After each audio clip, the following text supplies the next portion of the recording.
नमस्कार, आप सभी का स्वागत है आज के इस नए लेक्चर में। आज हम लोग बात करने जा रहे हैं सीयूईटी पीजी इकोनॉमिक्स 2023 का क्वेश्चन पेपर का एनालिसिस करने जा रहे हैं। अब सीयूईटी पीजी इकोनॉमिक्स जो है वो दो फेज में हुआ था, एक 6 जून को और एक 25 जून को। तो ये दोनों पेपर के बारे में हम एनालिसिस करने जा रहे हैं और मेरा एनालिसिस करने का ये तरीका होगा कि हम लोग हर पार्ट को अलग-अलग एनालिसिस करेंगे। सभी को एक साथ कंबाइन करके एनालिसिस करना जो कि अच्छा नहीं है।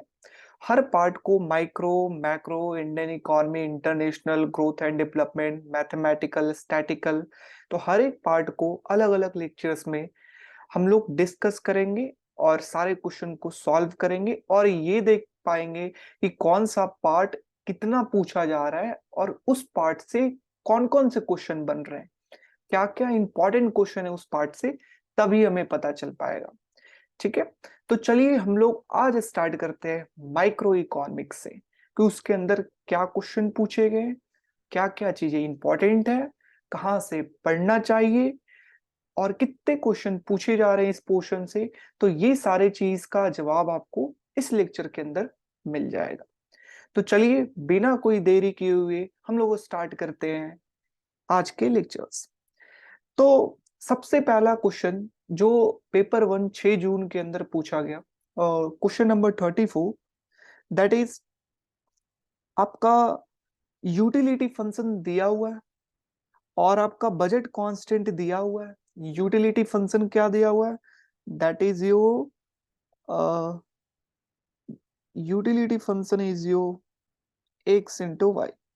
और ये किसका यूटिलिटी फंक्शन है आपको पता हो जाना चाहिए, कॉब डगलस फंक्शन का, कॉब डब्ल्यू।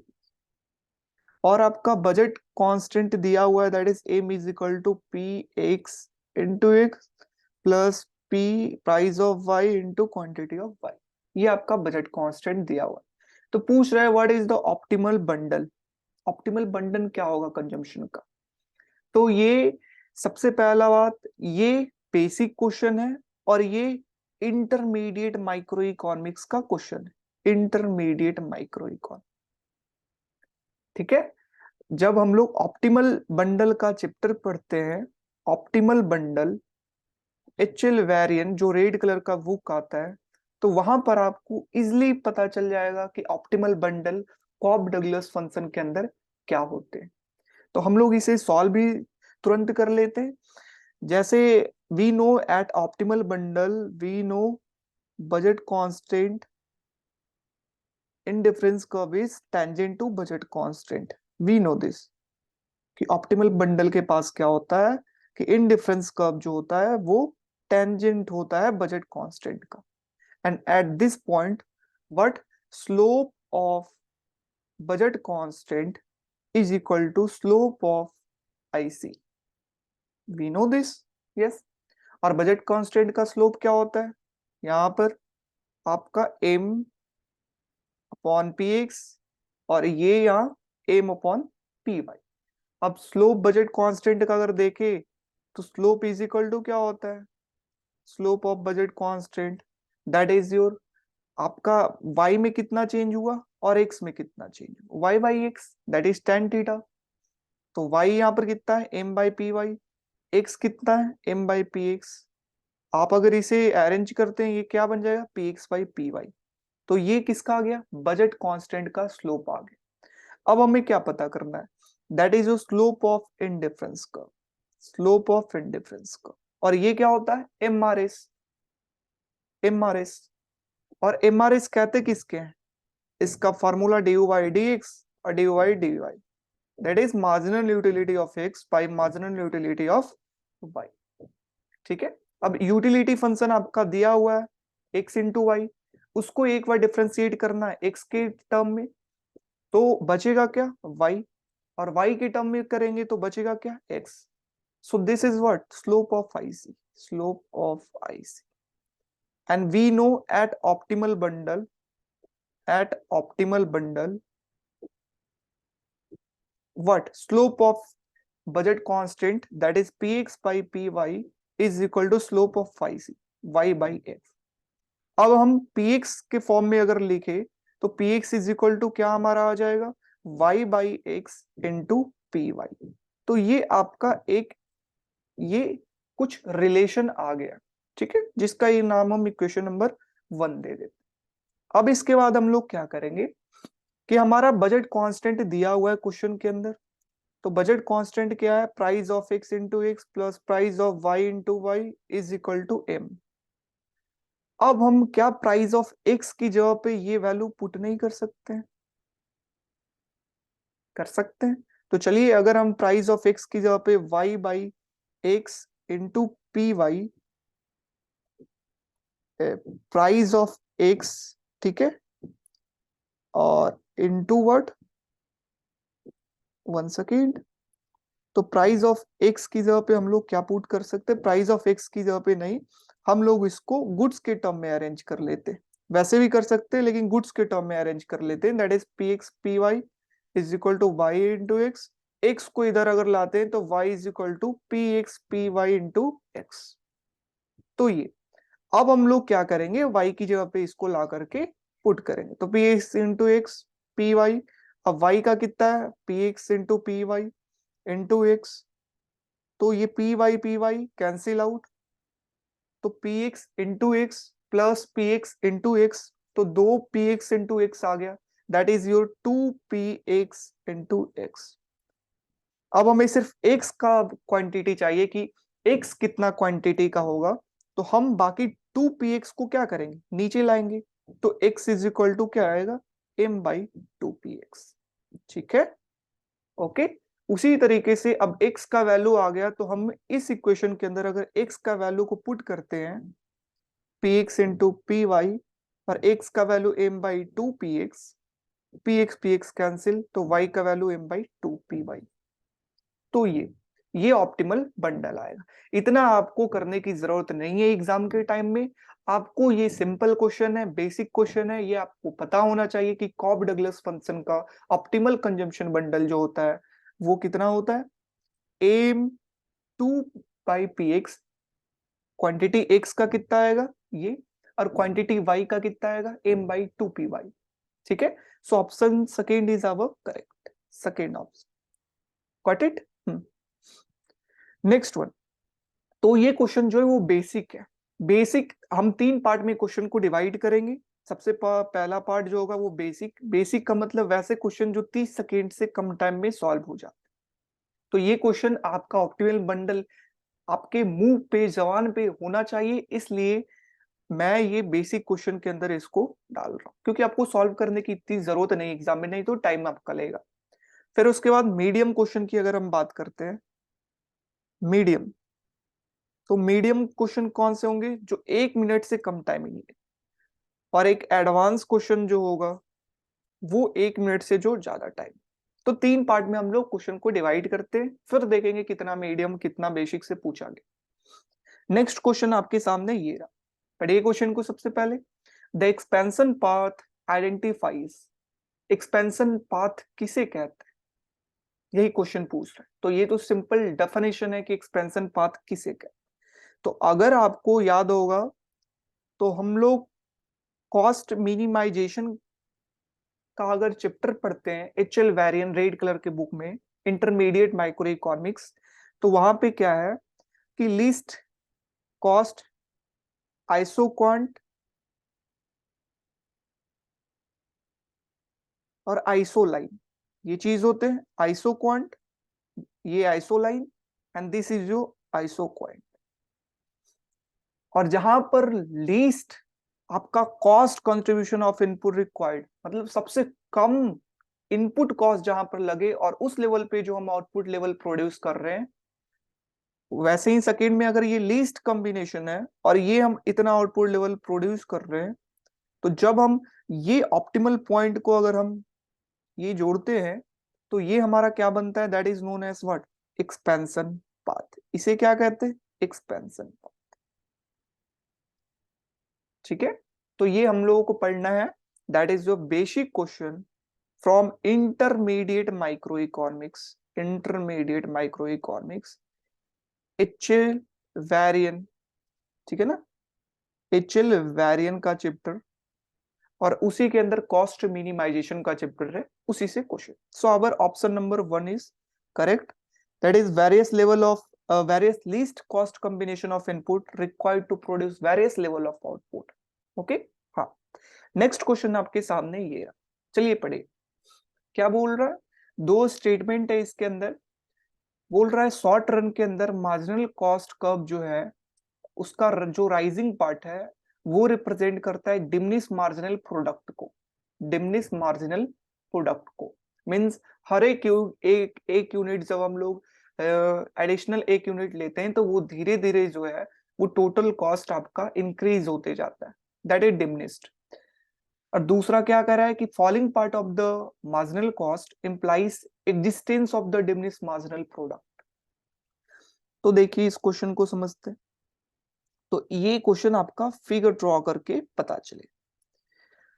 तो मार्जिनल कॉस्ट कर्व आपको पता होना चाहिए कैसा शेप का होता है, ये कुछ ओरिजिनल में ऐसा शेप का, ठीक है, दिस इज योर एम्स।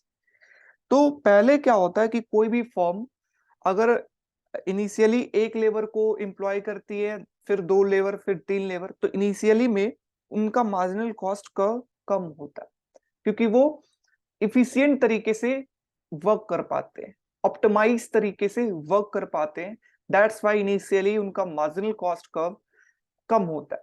लेकिन एक बार जब एम्प्लॉइज एक बार जितने चाहिए कंपनी को उतना हो गए, अब उसके एडिशन में अगर हम वर्कर को हायर कर रहे हैं तो आपका क्या होगा, धीरे धीरे मार्जिनल कॉस्ट कर्व इंक्रीज होता जाए, ठीक है। तो यहां पर क्या होता है, ये इंक्रीज होता है क्योंकि मार्जिनल कॉस्ट कर्व कहते किसे, formula change in total cost by change in quantity. तो टोटल कॉस्ट जो है वो धीरे धीरे क्या होता है, इंक्रीज होते जाता है, ठीक है ना, धीरे धीरे इंक्रीज होते जाता है addition of quantity, that's why marginal cost curve get increases.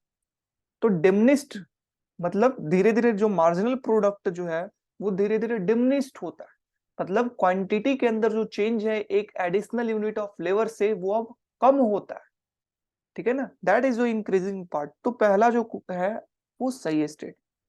दूसरा स्टेटमेंट कह रहा है कि शॉर्ट रन के अंदर जो फॉलिंग पार्ट है, ये फॉलिंग पार्ट, तो फॉलिंग पार्ट क्या बता रहा है, फॉलिंग पार्ट बता रहा है economies of scale. Economies of scale मतलब फर्म और हायर उसका जो कॉस्ट है, एवरेज कॉस्ट जो है वो डिक्लाइन कर रहा है ना, तो वो इकोनॉमीज ऑफ स्केल बता रहा है। तो क्या ये डिमिनिश्ड मार्जिनल प्रोडक्ट बता रहा है। डिमिनिश्ड मार्जिनल प्रोडक्ट का मतलब क्या हुआ कि टोटल कॉस्ट बढ़ते चला जाना। तो टोटल कॉस्ट कब तो बढ़ कहाँ रहा है, इस पोर्शन में। यहाँ पर टोटल कॉस्ट क्या हो रहा है, डिक्रीज हो रहा है, डिक्रीज हो रहा है। तो यहाँ पे डिमिनिश्ड नहीं है, यहाँ पे इस पोर्शन में डिमिनिश्ड है।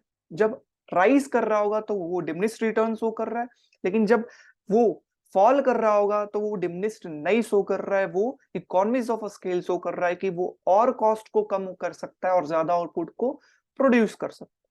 So your statement number 2 is wrong, ठीक है। तो यहां पर आपका ऑप्शन कौन सा हो जाएगा, statement 1 is true and statement 2 is false. So B, that is your third is your right, ठीक है। तो ये आपका फिर से बेसिक क्वेश्चन है और कहां से पूछा गया, ये आपका पूछा गया है कॉस्ट कर्व। हम लोग बेसिक क्वेश्चन की अगर बात करते हैं तो जब आप ड्यू के रीडिंग को अंदर का अगर आप देखेंगे तो कंज्यूमर चॉइस के बाद आपका आता है जो चैप्टर जो है वो आपका कर्व के बारे में ही बात आती है ना, कि डिफरेंट कर्व के बारे में हमें पढ़ना होता है, MC, TBC, total variable, total fix curve, average fix curve, average variable cost. तो ये उस चैप्टर से, that is a basic introduction micro economics, introduction micro economics, ठीक है। नेक्स्ट क्वेश्चन, आपका नेक्स्ट क्वेश्चन है what is your Coase theorem. Coase theorem से आपका क्वेश्चन पूछा गया है। तो ये कोस थ्योरम आपका कौन सा, एक्सटर्नलिटीज जब आप पढ़ेंगे फिर से ड्यू के रीडिंग के अंदर इंट्रोडक्शन माइक्रो इकोनॉमिक्स, एक्सटर्नलिटीज आप पढ़ेंगे तो वहीं पे सॉल्यूशन ऑफ एक्सटर्नलिटीज के अंदर कोस थ्योरम आता है, सॉल्यूशन ऑफ एक्सटर्नलिटीज। ठीक है, तो कोस थ्योरम होता क्या है? कोस थ्योरम ये होता है कि अगर आपके पास एक डॉग है और वो बहुत ज्यादा भौंकता है, तो पास वाले घर को क्या होगा? परेशानी होगा। तो वो पास वाला घर जो है वो परेशान रहेगा, वो चाहेगा कि कंप्लेन करने के लिए पुलिस के पास, ज्यादा अगर भौंक रहा है। तो आप उसे समझा सकते हैं, बार्गेन कर सकते हैं कि आप उस डॉग को प्यार करते हैं, तो आप उनके साथ बार्गेन कर सकते हैं कि चलिए आप 1,000 2,000 3,000 रुपए एक्स्ट्रा धर लीजिए, ठीक है, आप ले लीजिए, कंपनसेशन ले लीजिए, और प्लीज आप कंप्लेन नहीं करिए। ठीक है, तो इस तरीके से आप बार्गेन कर सकते हैं जब ऐसा कुछ, तो ये कोर्स थ्योरम के द्वारा कहा गया।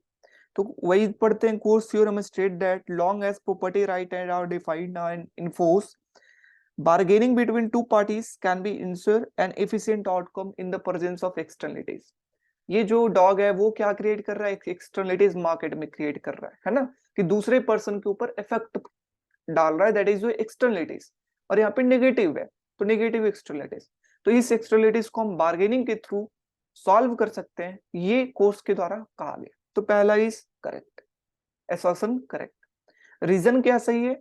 तो रीजन कहता है assignment of property right with bargaining among parties and resolve externalities problem when the number of parties involve is large. तो जब लार्ज होगा तब एक्सटर्नलिटीज का प्रॉब्लम जो है वो रिजॉल्व होगा बार्गेन करके। क्या ये कहा गया? नहीं, वहां कहा गया कि नंबर जो होना चाहिए वो कम होना चाहिए। आप 2 लोगों से, 3 लोगों से, 4 लोगों को सोसाइटी में पैसा दे सकते हो, आप पूरे सोसाइटी को तो पैसा नहीं दे सकते। तो इसलिए ये लार्ज नहीं होना चाहिए, ये स्मॉल होना चाहिए। ठीक है, तो रीजन आपका क्या है? गलत। तो हम क्या कहेंगे? A is correct and R is incorrect. So third option is जो करेक्ट। ठीक है, तो ये आपका फिर से बेसिक क्वेश्चन है, या फिर मीडियम के अंदर इसे डाल सकते हैं। मीडियम के अंदर 30 सेकेंड से ज्यादा आपको सॉल्व करने में लग सकता है, तो ये मीडियम क्वेश्चन। ठीक है, next question is your indifference curve से रिलेटेड है, और ये इंटरमीडिएट माइक्रो इकोनॉमिक्स का क्वेश्चन है। ठीक है, इंटरमीडिएट माइक्रो और इनडिफरेंस कर्व जो चैप्टर है एचएल वेरिएन के अंदर, वहीं से ये क्वेश्चन। ये क्या कहा गया है कि बताइए, दो इंडिफरेंस कर्व जब बैड कॉमोडिटी के होंगे, एक गुड है एक बैड है, तब इंडिफरेंस कर्व का क्या शेप होगा? तो आपको पता हो जाना चाहिए, पॉइंट ऑफ कांस्टेंट करके इंडिफरेंस कर्व के अंदर कुछ पढ़ना था, और पॉइंट ऑफ कांस्टेंट के अंदर आपका क्या था? That is your bliss point, अगर आपको याद आ रहा हो। तो ब्लीस पॉइंट के अंदर हमें पढ़ना था कि इस तरीके से कुछ फिगर था, ये एक्स कॉमोडिटी के लिए और ये वाई कॉमोडिटी के लिए, ये आपका वाई। तो इसके अंदर आपका था कि इस पोर्शन ये आपका गुड और ये ऊपर बैड, मतलब इतना तक हमारे लिए अच्छा है कंज्यूम करना, उससे ज्यादा अगर करे तो खराब है। ये इतना अमाउंट ऑफ एक्स कंज्यूम करे तो अच्छा है, उससे ज्यादा करे तो खराब है। ठीक है, ये पढ़ना था। अब क्वेश्चन को पढ़िए, the shape of indifference curve in two bad commodity. जब दो बैड होगा तो इंडिफरेंस कर्व का शेप कैसा होगा? तो बैड दो कहाँ है? ये बैड का रीजन आपका ये रहा, और ये बैड का रीजन ये रहा, तो दोनों बैड यहां मिले, तो इनडिफरेंस कर्व का जो शेप है वो कैसा है? आप देख सकते हैं, इसे कहते हैं कॉनकेव। कौन सा शेप का है? कॉनकेव। तो जब दो बैड कॉमोडिटी का होगा तो कौन सा शेप? कॉनकेव का। नेक्स्ट वन इज, जब एक गुड और एक बैड होगा तब क्या होगा? एक गुड और एक बैड, तो एक गुड एक बैड आपका इस रीजन में रहा, फर्स्ट रीजन में, और एक गुड और एक बैड आपका ये सेकेंड रीजन में रहा। ठीक है, तो यहां पर आप देख सकते हैं कि आपका जो इंडिफरेंस कर्व होगा तो वो कैसा शेप का होगा? आप देख सकते हो, horizontal parallel to X axis, utility for the higher for the. ठीक है, तो हम लोग दूसरे तरीके से इसको सॉल्व करते हैं ताकि ज्यादा कंफ्यूजन न हो। तो एक आपका कौन सा हो गया, टू ऑप्शन, मतलब पहला दूसरा में से कोई होगा एक। ठीक है। अब अपवर्ड स्लोपिंग किस में होता है, डायरेक्ट, क्योंकि वहां पे टाइम कम होगा तो आपको ऐसा सॉल्व करना है जिससे जल्दी सॉल्व हो। अपवर्ड स्लोपिंग कब होगा, अपवर्ड स्लोपिंग आप देख सकते हैं इस रीजन में अपवर्ड स्लोपिंग है ना। हाँ, और ये रीजन क्या है, कॉमोडिटी एक्स क्या है, बैड, एक्स बैड है और वाई गुड। अपवर्ड स्लोपिंग कब होगा, आप देख सकते हो indifference, the shape of indifference curve for good Y and one neutral, the shape of an indifference curve for one, ठीक है, bad and one neutral X. तो अपवर्ड स्लोपिंग आपका कब होगा बताइए, अपवर्ड स्लोपिंग आपका तब होगा जब y क्या हो, गुड हो, और x क्या हो, न्यूट्रल कह सकते, ठीक है ना, या कोई है, हाँ, one good and one bad. तो इस केस में हम अपवर्ड स्लोपिंग कह सकते हैं, एक गुड और एक बैड होगा तो हमारा कैसा होगा, अपवर्ड स्लोपिंग होगा। सो दिस इज योर ए का सेकेंड, बी का थर्ड, और ये आपका option number second is your right. ठीक है, तो इस तरीके से हम पता कर पाएंगे कि आपका क्या होगा। जब दो बैड है तो देख सकते हैं ये यहाँ पे कॉनकेव का है थर्ड रीजन में, और जब अपवर्ड स्लोपिंग कौन से रीजन में होगा, फर्स्ट और सेकेंड रीजन में होगा, तो दे बी का थ्री। तो ये रहा solution. Next question, welfare economics. ठीक है, वेलफेयर इकोनॉमिक्स आपका फिर से इंट्रोडक्शन का नहीं, ये इंटरमीडिएट माइक्रो इकोनॉमिक्स का क्वेश्चन है। फिर से एचएल वेरियन के वेलफेयर इकोनॉमिक्स का जो चैप्टर है उसके अंदर से वेलफेयर थ्योरम, जो दो थ्योरम है फर्स्ट एंड सेकेंड, तो फर्स्ट थ्योरम का ये क्वेश्चन। तो फर्स्ट थ्योरम क्या कहता है वेलफेयर का, कि जो कंपिटिटिव इक्विलिब्रियम है वो पैरेटिव एफिशिएंट होगा। बिल्कुल सही है, पर क्यों होगा, क्योंकि according to the values the value of aggregate excess demand of all the price is zero. सभी का जो होता है वो प्राइस लेवल क्या होता है, जीरो होता है। ठीक है ना, एग्रीगेट का अगर हम लोग समेशन करते हैं तो वो क्या आता है, जीरो आता है, ये वाल्रस के द्वारा कहा। तो हाँ चलिए ये भी सही है। तो आपका ऑप्शन क्या होगा, वन इज योर, कि both are statement are true and what, R is the correct explanation of A, R जो है सही एक्सप्लेनेशन है। तो ये भी बेसिक क्वेश्चन है जो कि 30 सेकेंड से पहले सॉल्व हो जाए। ठीक है, next question, club good is non rival and non excludable. तो आपको क्लब और पब्लिक के बारे में बिल्कुल पता हो जाना चाहिए क्योंकि ये बहुत ही इंपॉर्टेंट है, हर साल आएंगे। तो आपका यहां पर अगर हम ये नॉन एक्सक्लूडेबल और एक्सक्लूडेबल, और इधर नॉन राइवल और राइवल, तो जब नॉन एक्सक्लूडेबल नॉन राइवल होंगे तो उस चीज को क्या कहते हैं, पब्लिक गुड, पब्लिक गुड। जब नॉन राइवल और एक्सक्लूडेबल होंगे तो क्या कहते हैं, क्लब गुड, क्या कहते हैं, क्लब गुड। उसके बाद जब नॉन एक्सक्लूडेबल और जब राइवल होंगे तो इसे क्या कहते हैं, इसे इसे थर्ड वाले को कहते हैं इसके अंदर लाइक सी, मछली मारना, common common common good, common resources.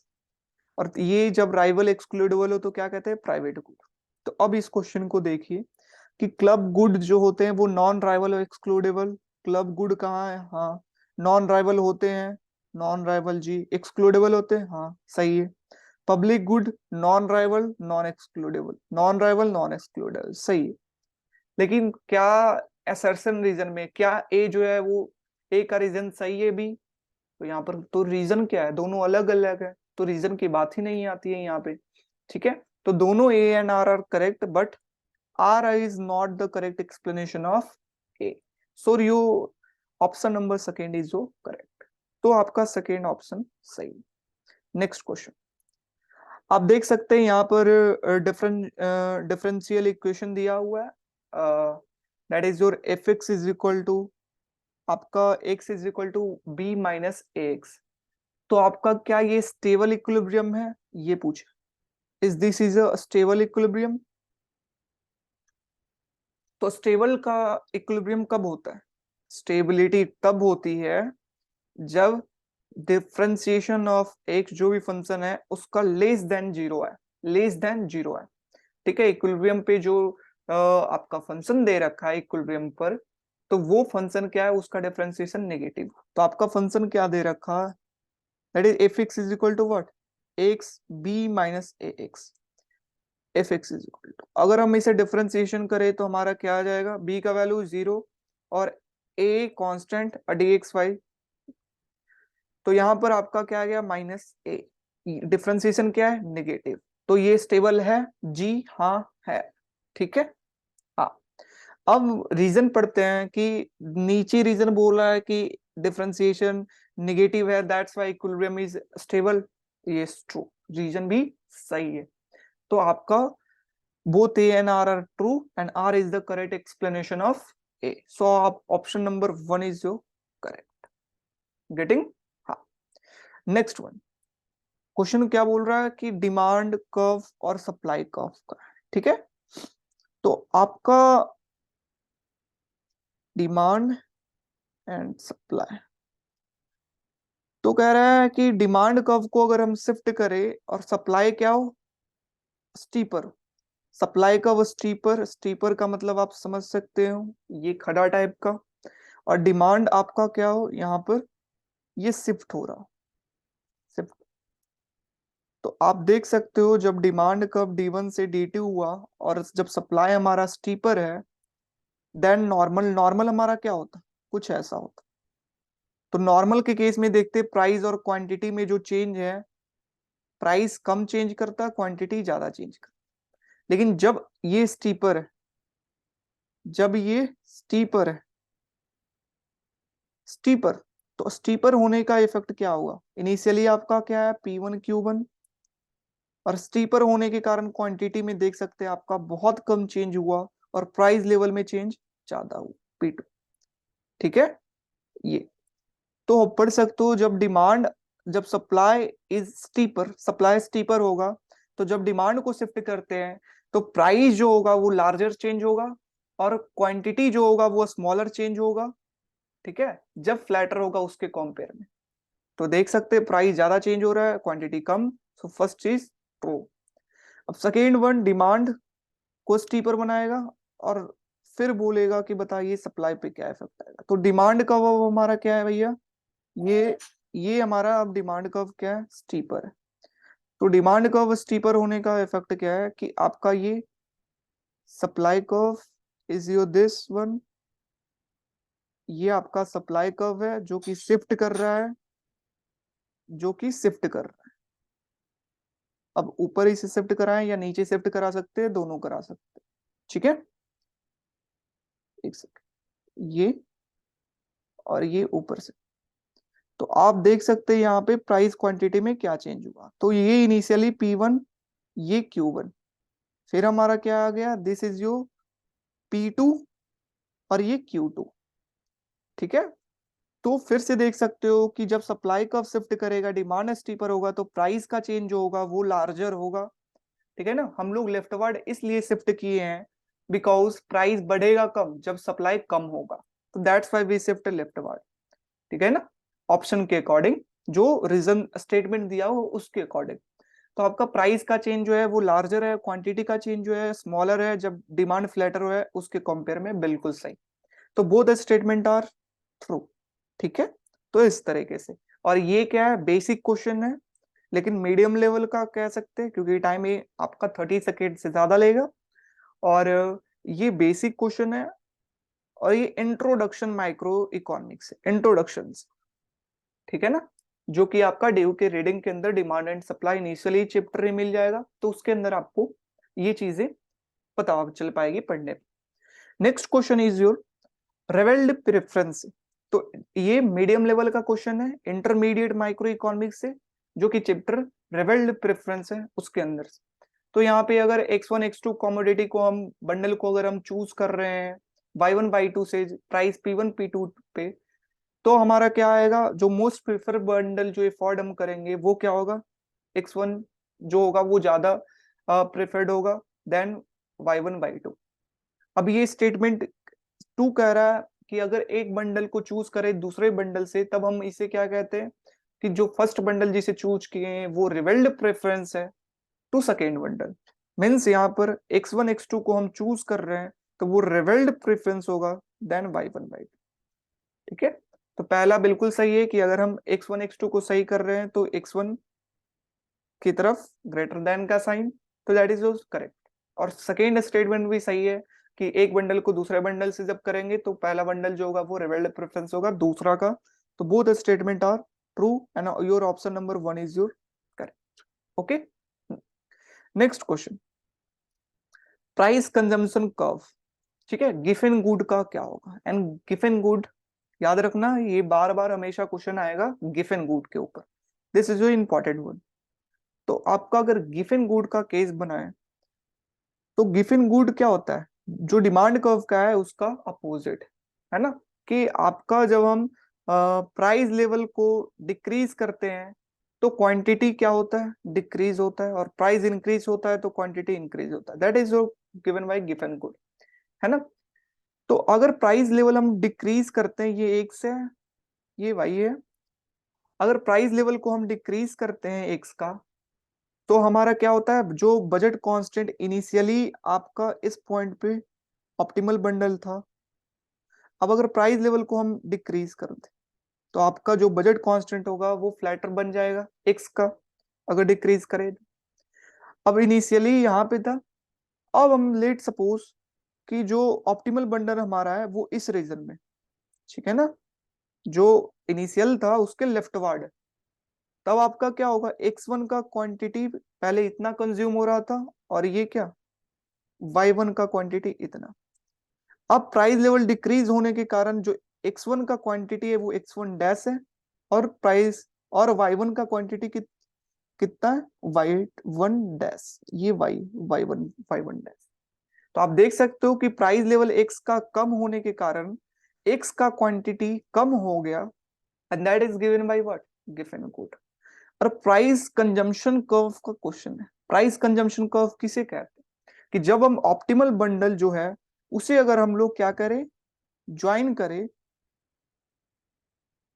ये कुछ आपका इस तरीके से आ जाएगा, ठीक है, ये कर्व, और ये कर्व को क्या कहते हैं, प्राइस कंजम्पशन कर्व।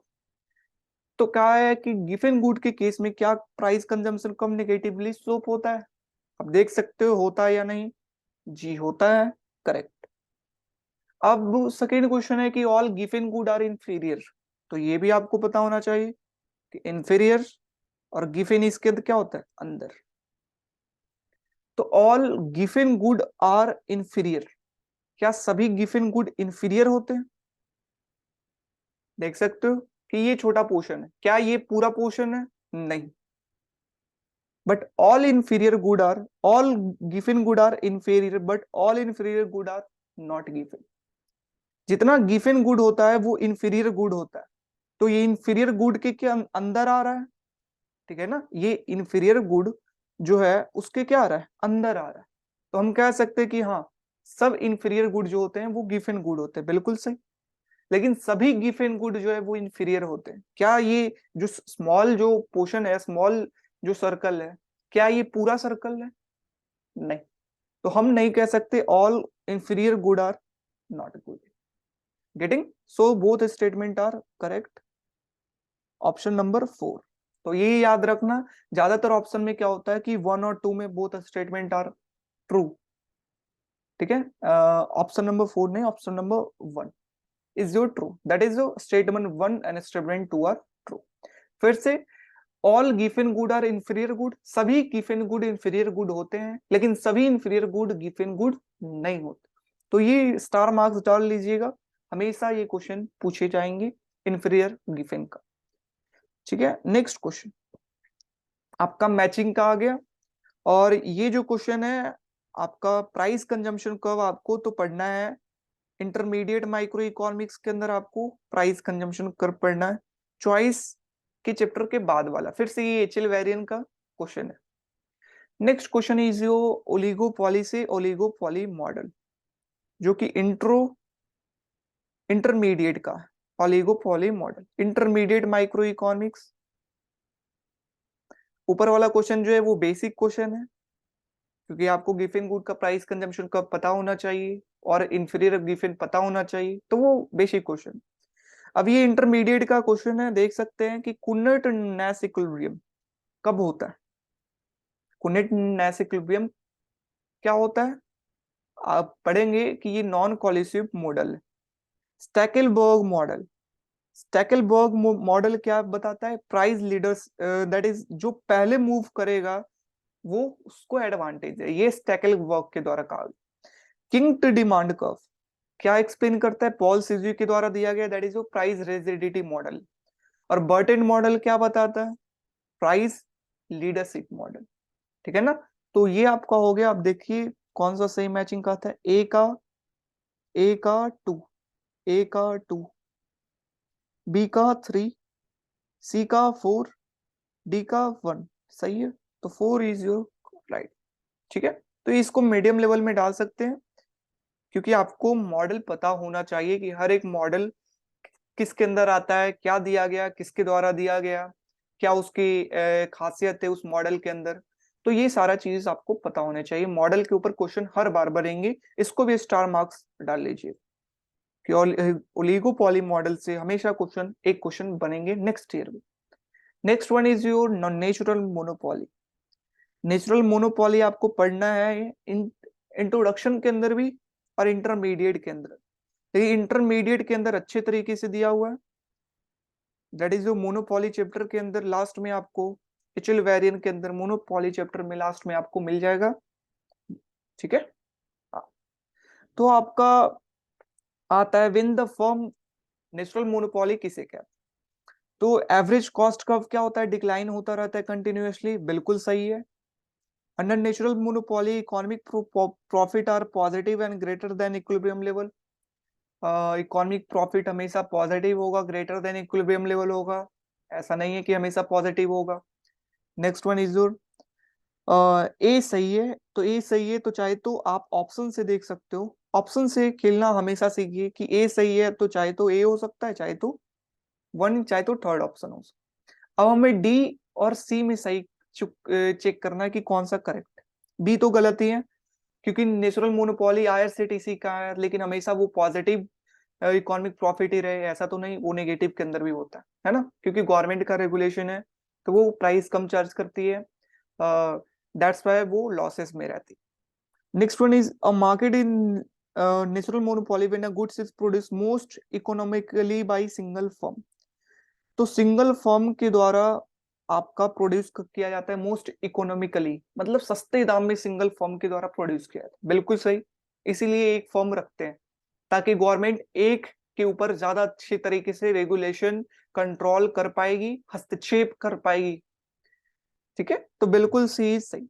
डी आपका क्या है कि marginal cost curve of pricing all the time follow, natural monopoly follow always not marginal cost, तो आपका मोनोपोली प्राइस फेस करते हैं, तो इस पे तो मोनोपोली रिजल्ट आ जाएगा।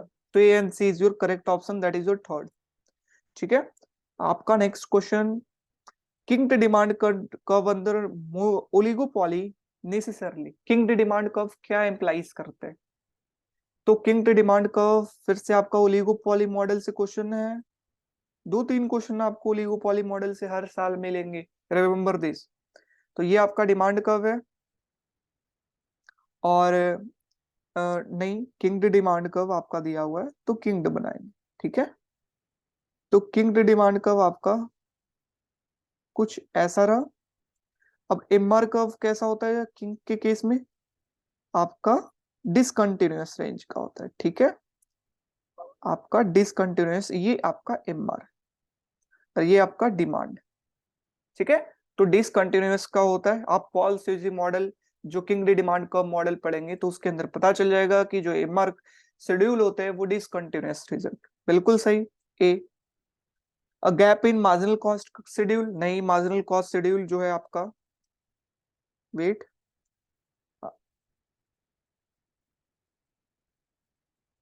इसको ऐसे, तो मार्जिनल कॉस्ट शेड्यूल जो होता है वो आपका कैसा पास होता है, अब कुछ इस रीजन से ऐसे पास होता है।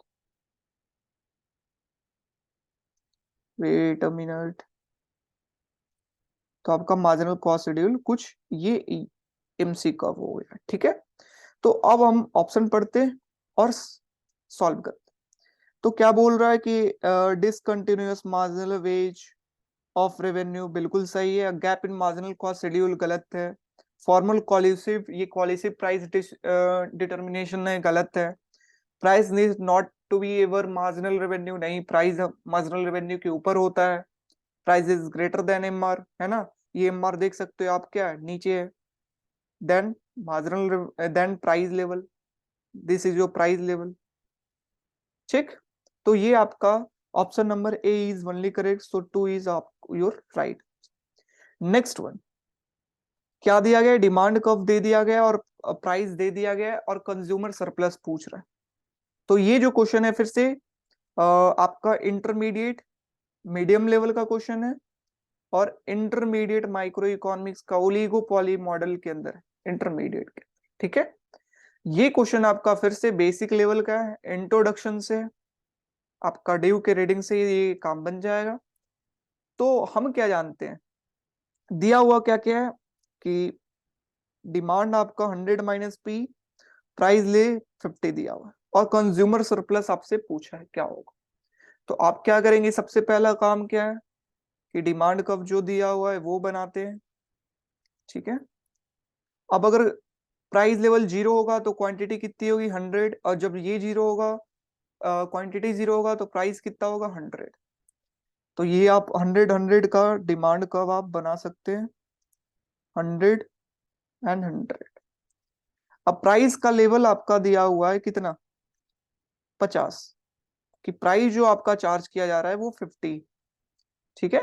तो ये अब 50 है तो आप यहां से पता कर सकते हैं कि ये क्वांटिटी कितनी, कैसे इस इक्वेशन में आप धर सकते हैं, कहाँ पे इंटरसेक्ट किया इस पॉइंट पे, तो प्राइस कितना दिया हुआ है 50, तो क्वांटिटी कितना होगा 50, तो ये कितना है 50, ठीक है। अब कंज्यूमर सरप्लस क्या पढ़े कि the area below demand curve and ever ever price line is your consumer surplus, so this region is our consumer surplus. ये पूरा जो रीजन होगा ये क्या है आपका कंज्यूमर सरप्लस, ठीक है, ये रीजन। और इस रीजन का अगर हमें एरिया पता करना है तो ये ट्रायंगल है और ट्रायंगल का एरिया क्या होता है half into base into height. Base कितना है तो आप देख सकते हो ये आपका बेस रहा 50, हाइट कितना है ये आप देख सकते हो कितना है ये रीजन 50। आप इसे कैलकुलेट करेंगे तो 2500/2, दैट इज योर 1250। तो 1250 is your right answer, that is your option number A, A 1, ठीक है। नेक्स्ट क्वेश्चन, आपका यूटिलिटी फंक्शन दे दिया है, ये जो है इंट्रोडक्शन का क्वेश्चन है, consumer surplus and producer surplus. आपका यूटिलिटी फंक्शन दे दिया है और एमआरएस आपको फाइंड करना है और आपको मैच करना है। फिर से ये इंटरमीडिएट का क्वेश्चन है, इंटरमीडिएट, ठीक है ना। एमआरएस जिसमें निकालते हैं जिस चैप्टर में, वहां से क्वेश्चन, फिर से एचएल वेरिएंट का क्वेश्चन है।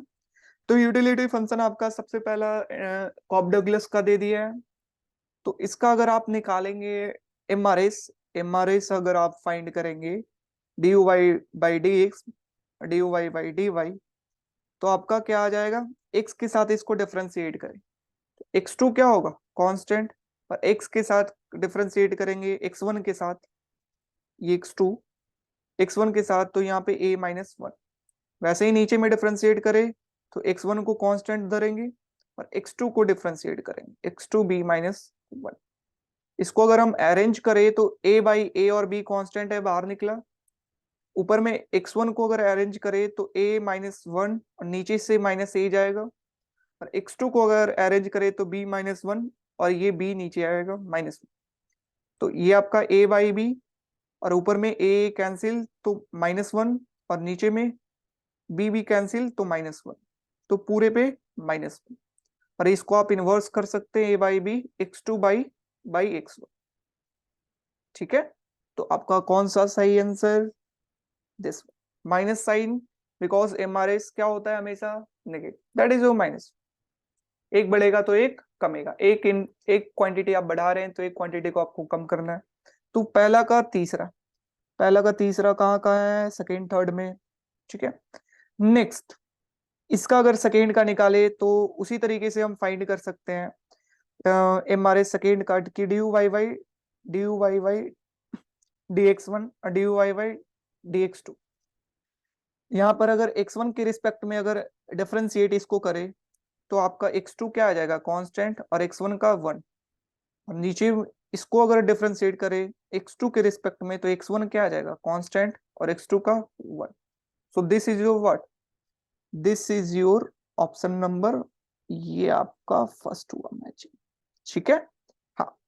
तो पहला का तीसरा, दूसरा का पहला, तो आपका थर्ड ऑप्शन जो है वो सही है। दो को सॉल्व करके आप यहाँ पे कर सकते। ठीक है, तो ये आपका मीडियम लेवल का क्वेश्चन है क्योंकि आपको 1 मिनट से कम टाइम लगना चाहिए। ठीक है, जब आपका प्रैक्टिस रहेगा। नेक्स्ट क्वेश्चन क्या दे दिया गया है कि इनवर्स डिमांड फंक्शन दे दिया है, कूनट मॉडल का पूछा है, कांस्टेंट यूनिट कॉस्ट।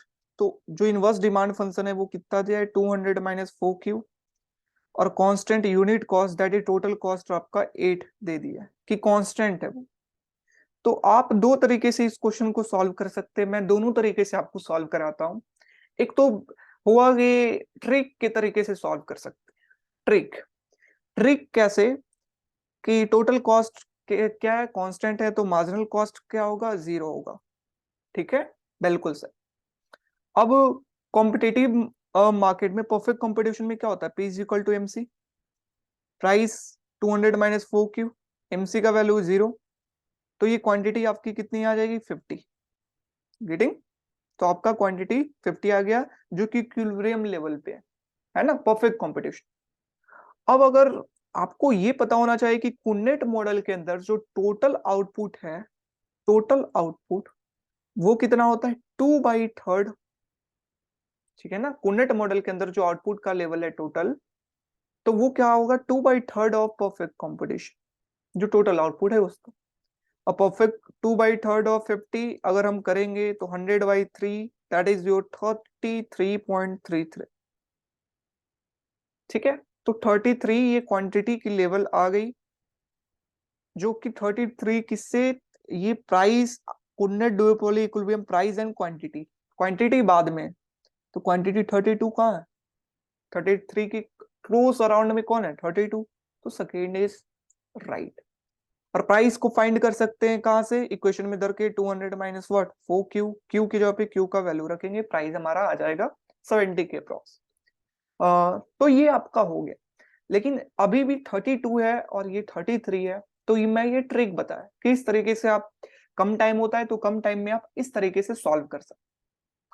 अब आपको अगर सॉल्व करना है कि नहीं मुझे एग्जैक्ट सॉल्व करना है, अच्छे तरीके से सॉल्व करना है, तो उसके लिए 5 मिनट लगेंगे आप।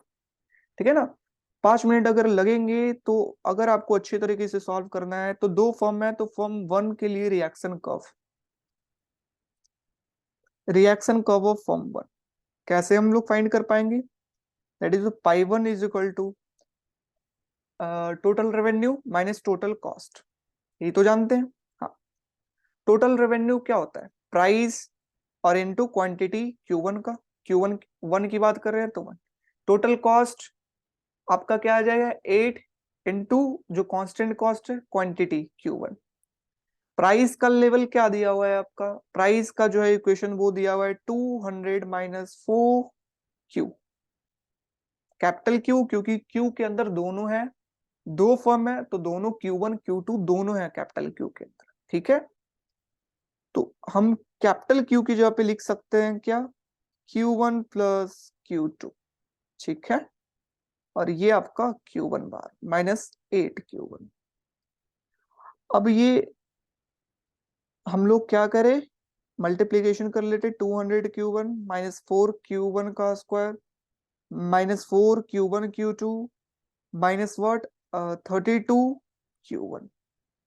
ठीक है, ये अब आपका, हम इसे डिफरेंशिएट फिर करते हैं विथ रिस्पेक्ट टू Q1। तो आपका डिफरेंशिएट अगर करें तो 200 -8Q1 -4Q2 माइनस व्हाट, ये 8 है ना, ये 8 है, 8 -8 is equal to what, 0। Differentiate करके इक्वेट विद 0। अब 192 is equal to what, minus को उधर करते हैं, 8Q1, ठीक है, प्लस 4Q2, और इसे अगर करेंगे तो हमारा कितना आ जाएगा, 48। हम 4 को कॉमन निकालते हैं इससे, दोनों तरफ से, और कट करते हैं, तो 4 2Q1 और Q2। तो ये आपका रिएक्शन कर्व का इक्वेशन आ गया, ऑफ इक्वेशन, जो आपका फर्स्ट इक्वेशन है, रिएक्शन कर्व या best response curve of form 1। तो ये रिएक्शन कर्व आ गया, ठीक है। उसी तरीके से हम यहाँ पे ये भी कर सकते हैं, यहां से हम रिएक्शन कर्व भी ड्रॉ कर सकते हैं कि जब Q1 0 होगा तो Q2 48 होगा, और जब Q2 0 होगा तो Q1 24 होगा।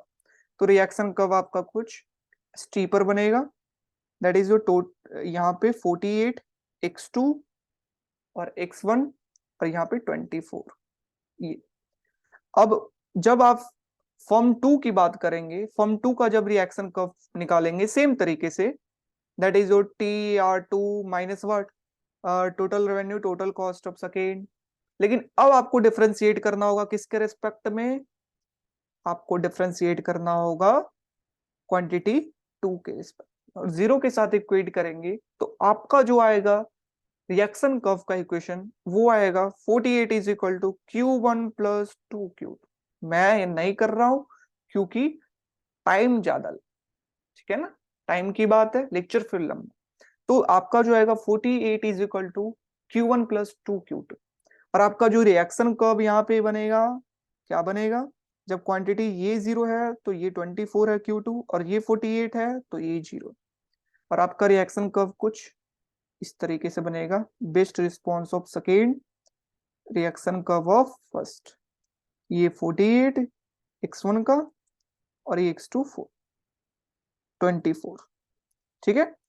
अब बात आता है कि कहाँ पे क्वांटिटी लेवल आपका होगा, तो क्वांटिटी कहाँ पे प्रोड्यूस होगा, आप देख सकते हो कि जहां पे दोनों इंटरसेक्ट किए, इंटरसेक्ट का मतलब क्या है, इक्वेशन 1 दिया हुआ है, इक्वेशन 2 दिया हुआ है, और क्लास 10th 9th में जो करते थे solving two equation, both equation, तो दोनों इक्वेशन को अगर हम सॉल्व करें, 2Q1 plus what, Q2 is equal to 48, और दूसरा Q1 plus 2Q2 is equal to 48, ठीक है। तो ये अगर हम पहले इक्वेशन को 2 से मल्टीप्लीकेशन करें तो हमारा इक्वेशन क्या बन जाएगा, 4Q1 plus 2Q2 is equal to 48 नहीं 96। अब माइनस ले ले तो 3Q1 माइनस 3Q1 ये कैंसिल, -48। तो ये Q1 इज इक्वल टू कितना आ गया, 48/3, दैट इज योर 16, 3 जा 40। Q1 16 है तो आप Q2 का वैल्यू इक्वेशन में, किसी इक्वेशन में धर के निकाल सकते हैं, Q2 इज इक्वल टू 48, ये 2 into 16 plus Q2 is equal to 48, then Q2 is equal to 48 minus 32, that is your 16। तो आपका टोटल क्वांटिटी पता करना है तो capital Q is equal to Q1 plus Q2, that is 16 plus 16 is equal to what, 32, ठीक है। और price level आपका क्या हो जाएगा, प्राइस लेवल आपका दिया हुआ कितना था equation, 200 minus 4Q, 200 minus 4Q, तो 200 Q का वैल्यू कितना आ गया कैपिटल Q का, 32। आप यहां से 200 माइनस ये 8 और ये 20, आपका प्राइस लेवल 72, ठीक है। तो इस तरीके से आप सॉल्व कर सकते हैं एग्जैक्ट। तो आपका टाइम कंज्यूमिंग है ये क्वेश्चन, अगर अच्छे तरीके से सॉल्व करते हैं, लेकिन शॉर्ट तरीके से अगर सॉल्व करेंगे तो आपका तुरंत 1 मिनट में आ जाए। तो एक ये एडवांस क्वेश्चन सिर्फ दिया हुआ है। तो ये इतने क्वेश्चन आपका पेपर नंबर 1 के अंदर थे, माइक्रो इकोनॉमिक्स के। नंबर ऑफ क्वेश्चन जो थे वो 17 क्वेश्चन, ठीक है, 17 क्वेश्चन जो है वो पेपर नंबर 1 के अंदर। तो देख सकते हो ये भी किससे है, ओलिगो पॉली मॉडल से है। और आप जब intermediate micro economics, same book, Hal Varian, red colour, solve करेंगे तो आपका वहां से ये क्वेश्चन सॉल्व होगा। ठीक है, तो 17 क्वेश्चन थे ओलिगोपॉली मॉडल। तो पहला पेपर में ये समझ में आता है इंपॉर्टेंट क्या है। ओलिगोपॉली मॉडल से क्वेश्चन आए हैं, 3-4 क्वेश्चन आए हैं oligopoly models. Public good and private good से क्वेश्चन आते हैं। फिर उसके बाद गिफेन गुड और इंफीरियर गुड का क्वेश्चन है, गिफेन गुड और इंफीरियर गुड। ठीक है, एमआरएस से क्वेश्चन है, एमआरएस से। ठीक है, एमआरएस को डिफरेंशिएट करना, दैट इज जो। फिर इनडिफरेंस कर्व से क्वेश्चन है, दैट इज ब्लीस पॉइंट, है ना। ब्लीस पॉइंट जो हम लोगों ने ऐसा एक ये ड्रॉ किया था, तो ये जहां पे पॉइंट मिलता है इसी को क्या कहते हैं, bliss point, point of constant, और पूरे को पॉइंट ऑफ कांस्टेंट कहते हैं। तो ये इनडिफरेंस कर्व से क्वेश्चन था। तो यहां से क्वेश्चन ज्यादातर पूछे गए, ठीक है ना, जो कि पहला पेपर हुआ। और साथ में पेरेटो ऑप्टिमलिटी, है ना, Pareto optimal, welfare theorem, welfare theorem. ठीक है, एक्सटर्नलिटीज, एक्सटर्नलिटीज से क्वेश्चन था। तो ये सारे आपके पहले पेपर में क्वेश्चन पूछे, ठीक है ना। ज्यादातर 10-12 क्वेश्चन यहीं से आए। बाकी आपका प्राइस कंजम्पशन कर्व, फिर मैचिंग का क्वेश्चन एक, तो ये सब बाकी जो है वो एक्स्ट्रा में पूछे गए। बाकी 10-12 क्वेश्चन यही टॉपिक्स है। Okay, next one is your paper number 2। Paper number 2 को जल्दी जल्दी सॉल्व करते हैं, जो कि आपका 25 जून 2023 का होता है। मेरा ये मानना है कि आपको सिर्फ क्वेश्चन का आंसर बता देना कि इस क्वेश्चन का ये आंसर होगा, इस क्वेश्चन का ये आंसर होगा, दैट इज नॉट लॉजिक, है ना। आपको या फिर एक बार 100 क्वेश्चन करा देना, वो सही नहीं है। हर एक पार्ट का इंपॉर्टेंस कहाँ से है, क्या है, कितने क्वेश्चन आ रहे हैं, वो तभी पता चल पाएगा जब हर एक पार्ट को अलग अलग करके हम लोग सॉल्व करेंगे, समझेंगे। अब हमें पता चल गया ना कि पहले पेपर के अंदर क्या क्या क्वेश्चन आए, कौन कौन से टॉपिक से आए, कितने क्वेश्चन आए। तो ये चीजें कैसे आएगा जब पार्ट वाइज हम करेंगे, दैट्स वाई हम पार्ट वाइज ज्यादा प्रेफर करते हैं। आपका क्या इस पे राय है, आप जरूर कमेंट सेक्शन में नीचे लिख करके जरूर बताएं। ठीक है, ओके।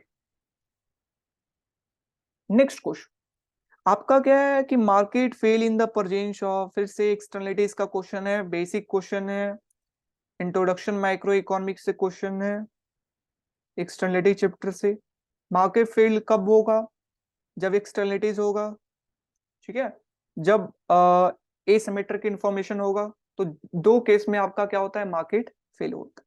तो वही दो केस यहाँ पे, कॉम्पिटेटिव मार्केट गलत है, मार्केट पावर गलत है। ठीक है, तो ये आपका जो सही आंसर बनेगा वो क्या, बी, सी और डी, बी सी डी और A B C E. Market power के अंदर भी आपका एक एक्सटर्नलिटीज क्रिएट होती है ना, मार्केट पावर के अंदर भी होती है एक्सटर्नलिटीज क्रिएट, कभी होती है कभी नहीं होती। लाइक आपका कोई मोनोपोली अगर प्रोड्यूस कर रहा है आउटपुट लेवल को, तो वहां पर भी आपका मार्केट पावर में भी एक्सटर्नलिटीज क्रिएट होती। सो आपका जो करेक्ट ऑप्शन होगा वो 4 होगा, ठीक है ना, 4। ये इस क्वेश्चन कितना है, 411। हम इसे चेक भी कर लेते हैं कि 411 का क्या है। 411 का 704, 704, that is your fourth option, right. ठीक है, your next question is private good public good, private public. फिर से समझ में आ रहा होगा कि प्राइवेट पब्लिक से क्वेश्चन वहां पर भी बना, यहाँ पर भी बन रहा है कि प्राइवेट गुड देख चुके हैं, non rival non excludable, club good non rival excludable, common common pool resources, that is rival and non excludable, rival and non excludable, public rival excludable. तो ए का third, private good, oh, private good, private good क्या होगा, that is rival and excludable second, A का second. Club good क्या होगा, non rival और excludable, B का first, C का फोर राइवल एक्सक्लूडेबल, डी का। तो ये आपका आ गया थर्ड ऑप्शन इज करेक्ट। ठीक है। नेक्स्ट क्वेश्चन, पेरेटो ऑप्टिमलिटी, फिर से क्वेश्चन बना, वहां पर भी बना, यहां पर भी बना, देख रहे हैं ना। तो ये चीज, तो ये जो क्वेश्चन है आपका मार्केट पावर और ये नीचे प्राइवेट पब्लिक गुड, ये भी बेसिक क्वेश्चन है और इंट्रोडक्शन माइक्रो इकोनॉमिक्स का क्वेश्चन है। ठीक है, इंट्रोडक्शन माइक्रो इकोनॉमिक्स का। अगर हम लोग पेरेटो ऑप्टिमलिटी का बात करते हैं तो किसे कहते हैं, तो इसी का डेफिनेशन ये है कि जब हम लोग क्या करें कि कोई चेंजेस एलोकेशन में करें और किसी को बिना वॉस बनाए हुए हम लोग किसी को बिना वॉस बनाए हुए अगर किसी का वेलफेयर हम लोग इंक्रीज कर रहे हैं तो वो पेरेटो ऑप्टिमल नहीं होगा, वो इनएफिशिएंट होगा। ठीक है ना। Pareto optimality implies that any allocation resources inefficient, जब हम लोग किसी का रिसोर्सेज को बेनिफिट दे रहे हैं बिना किसी को वॉस अप बनाए। सही है बिल्कुल। Pareto optimality take into account of distribution justice. Pareto optimality market equilibrium के बारे में बोलते हैं। जिसके पास पैसा होगा वो खाएगा, जिसके पास नहीं होगा वो नहीं खाएगा, दैट इज जो। लेकिन जिसके पास नहीं होगा, जो गरीब होगा, उसके लिए क्या करना है उसके बारे में पेरेटो ने कोई बात नहीं। और ये उनका क्या था, क्रिटिक, यही चीज। तो पेरेटो ऑप्टिमलिटी डिस्ट्रीब्यूशन जस्टिस के बारे में एक्सप्लेन नहीं किए, so reason you is your wrong. तो A is correct and R is not correct, so third is your right option. Next question, perfect market equilibrium है तो जीरो इकोनॉमिक प्रॉफिट कब होगा। जब अगर जीरो इकोनॉमिक प्रॉफिट है तो shut down हो जाएगा क्या, नहीं गलत है। एग्जिस्ट हो जाएगा, नहीं गलत। रीएलोकेशन, गलत। क्योंकि परफेक्ट मार्केट इक्विलिब्रियम के अंदर आपको पता होना चाहिए कर्व कि ये आपका P is equal to M C, P is equal to M R is equal to AR, और ये आपका क्या है, एवरेज टोटल कॉस्ट या एवरेज कॉस्ट कर्व है, और यहां से मार्जिनल कॉस्ट कर्व। तो ये आपका क्या है, नॉर्मल प्रॉफिट या economic profit. Zero economic profit आपका इस पॉइंट पे हमें मिलता है। Efficient level of output produce हो रहा है और ये इसी लेवल पे सारे, क्योंकि ऐसा नहीं है कि ये जीरो प्रॉफिट है, जीरो प्रॉफिट के अंदर इंक्लूडेड है अपॉर्चुनिटी कॉस्ट, है ना। जो खो रहा है, उस जो काम कर रहा है उसके सिवा कोई काम करता जितना पैसा कमाता वो इसके अंदर इंक्लूडेड है, तो क्यों भागेगा, क्यों छोड़ेगा। तो कंटिन्यू टू ऑपरेट, ठीक है ना, हाँ ये कंटिन्यू ऑपरेट करते रहे। Next one is law of diminished return factor is observed when additional output of resources leads to, ठीक है ना, कि लॉ ऑफ डिमिनिश्ड मार्जिनल, तो law of diminished marginal employment की बात हो रही है, तो ये लेबर मार्केट का क्वेश्चन है। फिर से इंट्रोडक्शन माइक्रो इकोनॉमिक्स, ठीक है, इंट्रोडक्शन माइक्रो इकोनॉमिक्स, ये भी क्वेश्चन इंट्रोडक्शन माइक्रो इकोनॉमिक्स से था, बेसिक था। इंट्रोडक्शन नहीं, ये पैरेटो वाला तो बेसिक क्वेश्चन है और इंटरमीडिएट से, और ये नीचे वाला जो है वो बेसिक है और इंट्रोडक्शन माइक्रो इकोनॉमिक्स, है ना। परफेक्ट कंपटीशन जो चैप्टर है, इंट्रोडक्शन माइक्रो। अब यहाँ पर ये जो क्वेश्चन आया है इंट्रोडक्शन से ही है, लेबर मार्केट से चैप्टर है लेबर मार्केट। तो वहां पर क्या है कि डिमिनिश्ड, आपका डिमिनिश्ड फैक्टर, एक एडिशनल लेबर अगर एम्प्लॉय करते हैं तो हमारा टोटल प्रोडक्ट के अंदर कितना चेंज आ रहा है। तो ये किसके द्वारा कहा गया है, marginal physical product, marginal physical product के द्वारा कहा गया है। ठीक है। अब इसके अंदर क्या होता है कि मार्जिनल फिजिकल प्रोडक्ट डिमिनिश्ड, मतलब कि कब डिमिनिश्ड होगा, द डिमिनिश्ड ऑब्जर्व्ड कब होगा, लीड्स टू, जब ये डिमिनिश्ड है। डिमिनिश्ड होने का मतलब क्या है, ये कम, ठीक है ना। टोटल प्रोडक्ट धीरे धीरे क्या होते जा रहा है, कम होते जा रहा है, कम होते जा रहा है, that leads to marginal product कम। तो फिजिकल प्रोडक्ट को क्या करेगा, डिक्लाइन करेगा, क्या करेगा, डिक्लाइन करेगा। Getting my point. तो जब डिमिनिश्ड फैक्टर है एम्प्लॉयमेंट, एक एडिशनल एम्प्लॉयमेंट करते हैं जिसका रिटर्न टू फैक्टर डिमिनिश्ड होते जा रहा है, तो आपका डिक्लाइन होगा मार्जिनल फिजिकल कैपिटल। जो हम एडिशनल लेबर ले रहे हैं उससे आउटपुट का जो चेंज होगा एक एडिशनल लेवल के कारण, वो कम होगा। ठीक है। Next one, wealth of nation किसके द्वारा पता होना चाहिए? Adam Smith. पॉलिटिकल टैक्सेशन पता होना चाहिए आपको, दैट इज इंटरनेशनल इकोनॉमिक्स के अंदर रिकार्डो के द्वारा ये इंटरनेशनल इकोनॉमिक, ठीक है ना, ये दिया गया। फिर उसके बाद जनरल थ्योरी ऑफ एम्प्लॉयमेंट पता होना चाहिए, मैक्रो इकोनॉमिक्स किनियंस के द्वारा, theory of surplus Karl Marx के द्वारा। तो ए का 4 4 4, बी का 1 1, सी का 3, डी का 2, third is your right answer. ठीक है, तो इसको भी बेसिक में क्वेश्चन है, क्योंकि वेल्थ ऑफ नेशन तो पता ही होना चाहिए, और आपका second one general theory of on employment आपको पता ही होना चाहिए किसके द्वारा, तो ये बेसिक क्वेश्चन।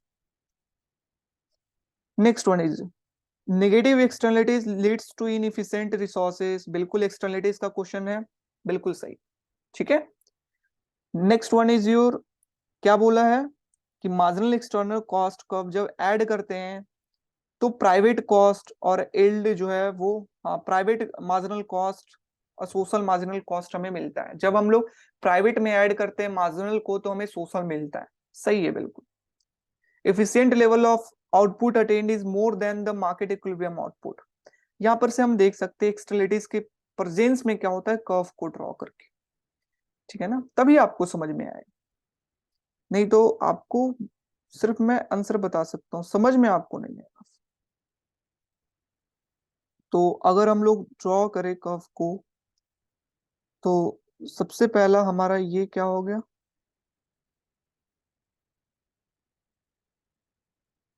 ये डिमांड नहीं, ये हमारा आउटपुट। तो नेगेटिव एक्सटर्नलिटीज के अंदर क्या होता है कि जो प्राइवेट वाले हैं वो आउटपुट ज्यादा प्रोड्यूस कर रहे हैं, दैट इज ये किसका है, ये आपका आ जाता है प्राइवेट मार्जिनल कॉस्ट जो है, ये प्राइवेट मार्जिनल कॉस्ट कर्व है, और ये सोशल मार्जिनल कॉस्ट कर्व। ठीक है ना, तो प्राइवेट का जो है वो ज्यादा लेवल ऑफ आउटपुट प्रोड्यूस कर रहे हैं, प्राइवेट का क्यूपी, और जितना सोशल, जितना क्वांटिटी सोसाइटी चाहती है उससे ज्यादा क्वांटिटी प्रोड्यूस कर। ठीक है ना, एंड दैट्स क्रिएट एक्सटर्नलिटीज, जो कि एक्सटर्नलिटीज क्रिएट कर। ठीक है, तो ये चीज, और इसी कारण ये इफिशिएंट लेवल कहां पर है, जहां पर social, this quantity is efficient level of output, लेकिन उससे ज्यादा प्रोड्यूस हो रहा है तो इनइफिशिएंट। तो नेगेटिव एक्सटर्नलिटीज क्या क्रिएट करता है, इनइफिशिएंट क्रिएट करता है, तो ये तो बिल्कुल सही है, पहला सही। फिर मार्जिनल एक्सटर्नल कॉस्ट को जब हम ऐड करते हैं, जो भी एक्सटर्नल कॉस्ट, इसका क्या होगा, ये जो पोर्शन है उसे एक्सटर्नल कॉस्ट का, जब हम एक्सटर्नल कॉस्ट को प्राइवेट में ऐड करेंगे तो हमारा क्या देगा, ये सोशल देगा। ठीक है, तो second option is your correct. अब efficient level of output attain is more than the market equilibrium, ये क्या है, मार्केट इक्विलिब्रियम यहाँ पर है, मार्केट इतना प्रोड्यूस कर रही है और इफिशिएंट कितना है ये, तो मार्केट क्या प्रोड्यूस कर रही है, ज्यादा देन इफिशिएंट। अब ऑप्शन क्या कर रहा है, जो इफिशिएंट लेवल ऑफ आउटपुट है वो ज्यादा है मार्केट लेवल से, क्या ऐसा है, नहीं, गलत। गेटिंग माई पॉइंट, हाँ। Next one, intersection of marginal social cost with the demand curve give efficient level of output. जब marginal social cost curve demand curve को आपका इंटरसेक्ट करता है तो आपका इफिशिएंट लेवल ऑफ आउटपुट देता है, बिल्कुल सही है ना, इफिशिएंट लेवल जब सोशल कॉस्ट आपका इंटरसेक्ट करे डिमांड को। तो 1 A B and D is your right option, that is your third option. Getting my point. Next question, in the extreme case of the perfect price discrimination, the deadweight loss of is completely eliminated or the surplus goes into the monopoly। बिल्कुल सही है कि perfect price discrimination के अंदर क्या होता है कि जितना भी कंज्यूमर सरप्लस है वो ट्रांसफर हो जाता है प्रोड्यूसर पे, है ना, सारा प्रोड्यूसर, हर एक इंडिविजुअल जितना पे करना चाहता है, विलिंगनेस टू पे है, उतना ही फर्म चार्ज करता है, और जितना कंज्यूमर सरप्लस है वो पूरा प्रोड्यूसर सरप्लस में कन्वर्ट हो जाता है। तो कंज्यूमर सरप्लस बिल्कुल जीरो होता है, perfect price discrimination, first price discrimination, बिल्कुल सही। ठीक है ना, पहला पहला इज बिल्कुल। Next one, imperfect price discrimination necessarily increase the welfare compared to the single monopoly power। Imperfect price discrimination जो है वो वेलफेयर को इंक्रीज करेगा, जरूरी इंक्रीज करेगा, देन सिंगल मोनोपोली। ऐसा नहीं है, सिंगल मोनोपोली हो सकता है वो नेचुरल मोनोपोली हो, सिंगल आईआरसीटीसी की तरह, तो वो भी तो वेलफेयर को इंक्रीज करता है। Getting my point? तो नेसेसरली वो ऐसा नहीं कह सकते। तो ये एक वर्ड के कारण हम क्या है, ये गलत हो। तो statement 1 is correct, statement 2 is incorrect, so third is your right option. ठीक है, फिर से ये हम लोग मीडियम क्वेश्चन के अंदर इसे डाल सकते हैं। आपका मीडियम, ये इंटरमीडिएट का क्वेश्चन है, इंटरमीडिएट जो आपका मोनोपोली के अंदर से पूछा गया। मोनोपोली, तो मोनोपोली से वहां पर भी एक क्वेश्चन बना था जो कि नेचुरल मोनोपोली का था, है ना। यहाँ पर क्वेश्चन बना है प्राइस डिस्क्रिमिनेशन का, तो एक क्वेश्चन मोनोपोली से आ रहा है। ठीक, next one is your matching card की टोटल कॉस्ट कब दिया हुआ है, तो बताइए एवरेज फिक्स्ड कॉस्ट कब क्या होगा। तो टोटल कॉस्ट आपका दिया हुआ है 20 plus 10Q minus 3Q square plus Q। तो एवरेज फिक्स्ड कॉस्ट क्या कहते हैं, एवरेज फिक्स्ड कॉस्ट। तो टोटल कॉस्ट के अंदर आपका क्या होता है, दो पार्ट होता है। एक तो जो क्वांटिटी के ऊपर डिपेंड नहीं करे उसे क्या कहते हैं, फिक्स्ड कॉस्ट, और जो क्वांटिटी के ऊपर डिपेंड करे उसे क्या कहते हैं, वेरिएबल कॉस्ट। तो फिक्स्ड कॉस्ट क्या है, 20, दैट इज योर रेंट, है ना, वो रेंट हो सकता। तो अगर हम एवरेज फिक्स्ड कॉस्ट की बात करते हैं तो एवरेज कब आता है, जब हम क्वांटिटी से क्या करते हैं, average fixed cost is equal to fixed cost by what, quantity. Fixed cost 20 by Q, तो 20 बाई क्यू। तो एक आपका क्या आ गया, 4, एक आपका 4 आ गया। नेक्स्ट वन कि टोटल कॉस्ट आपका दिया हुआ है 20 plus 10Q minus what 3Q square plus what 3Q।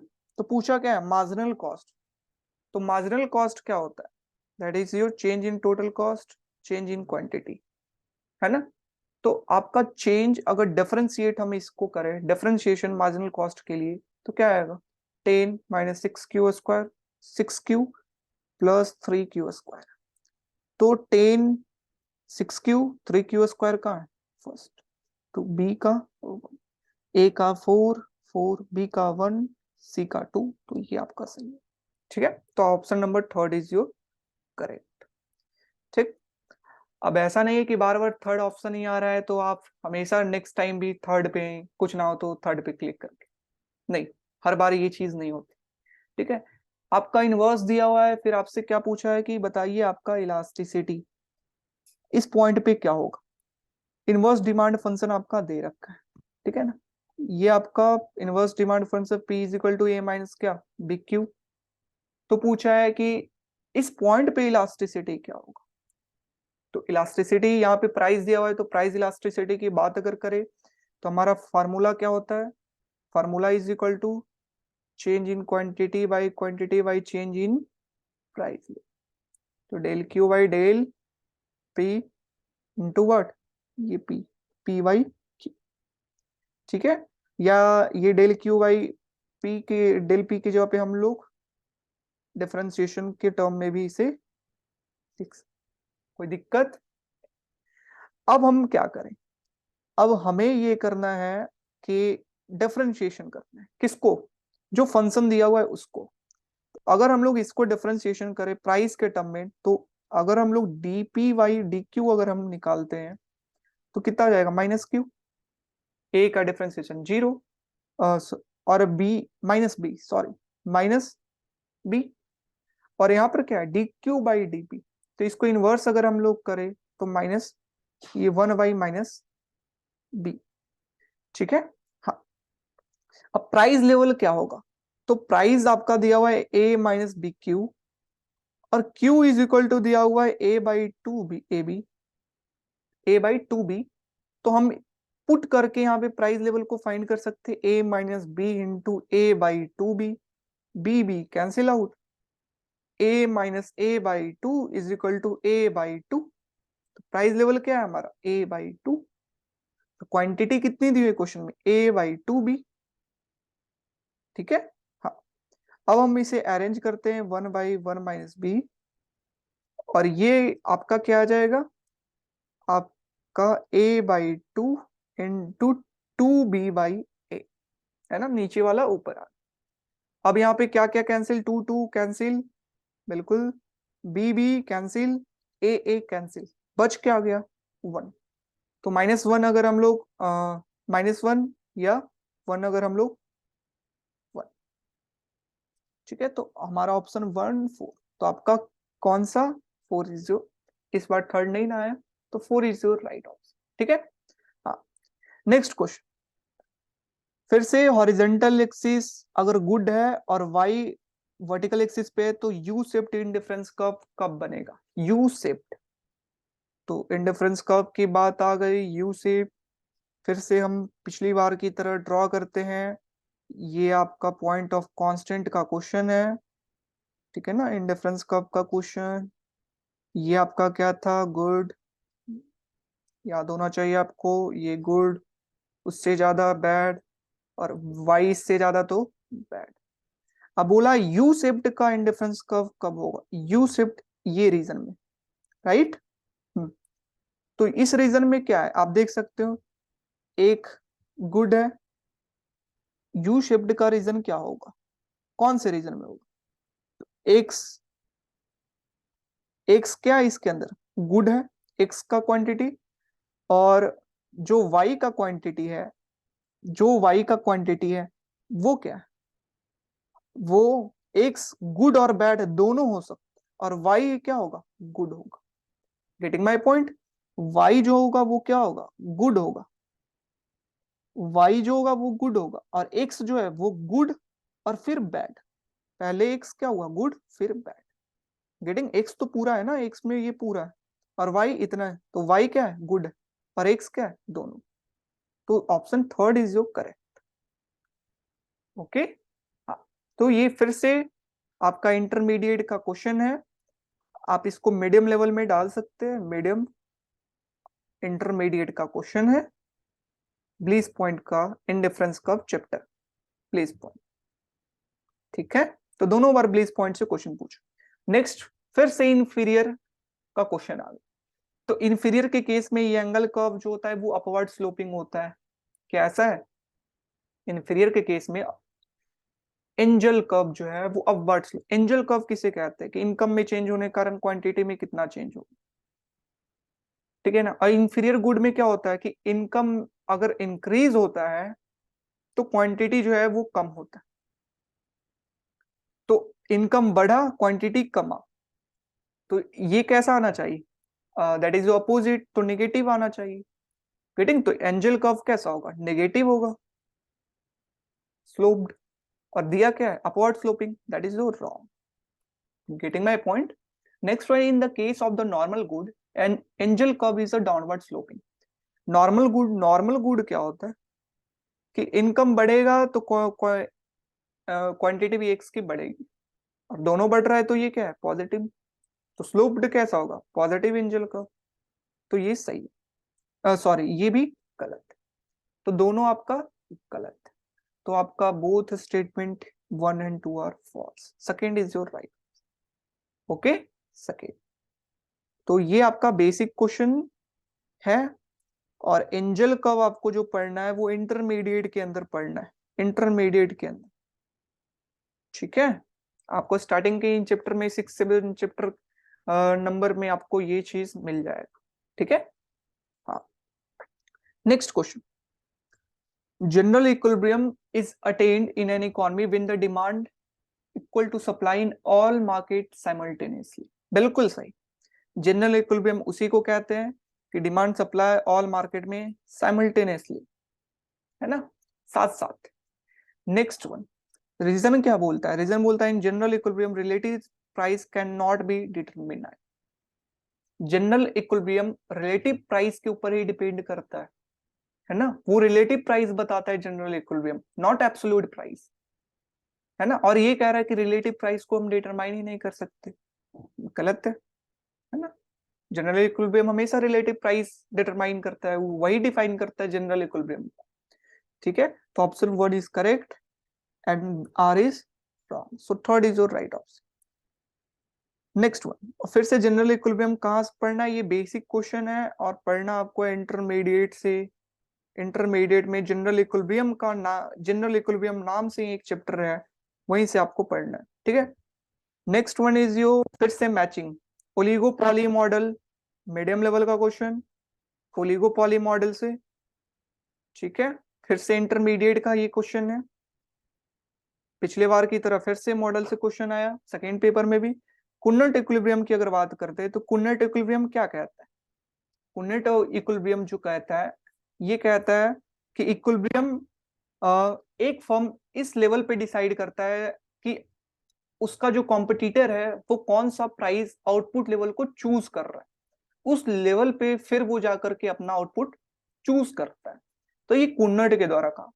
नेस क्या कहता है? नेस कहता है कि ऐसा सेट ऑफ अ स्ट्रेटेजी जहां पर एक फर्म अपना बेस्ट डिसीजन ले दूसरे फर्म को मान करके कि वो क्या ले रहा है उसके रिगार्डिंग हमारा क्या बेस्ट होगा, that is your known as Nash equilibrium, ठीक है। आपका next one Cournot collusive oligopoly. तो कोलिसिव का क्या होगा एम? उसका एम होगा कि ज्वाइंट प्रॉफिट को मैक्सिमाइज करे, है ना। कोई भी कार्टेल है या कोलिसिव है तो वो सभी एक साथ आकर के ज्वाइंट प्रॉफिट को मैक्सिमाइज करना सोच। Next one is your dominant form. Dominant form नाम से ही पता चल रहा है, वो जो डोमिनेंट होगा वो पहले चूज करेगा चीजों को और फिर जो फॉलोअर होगा वो चूज करेंगे।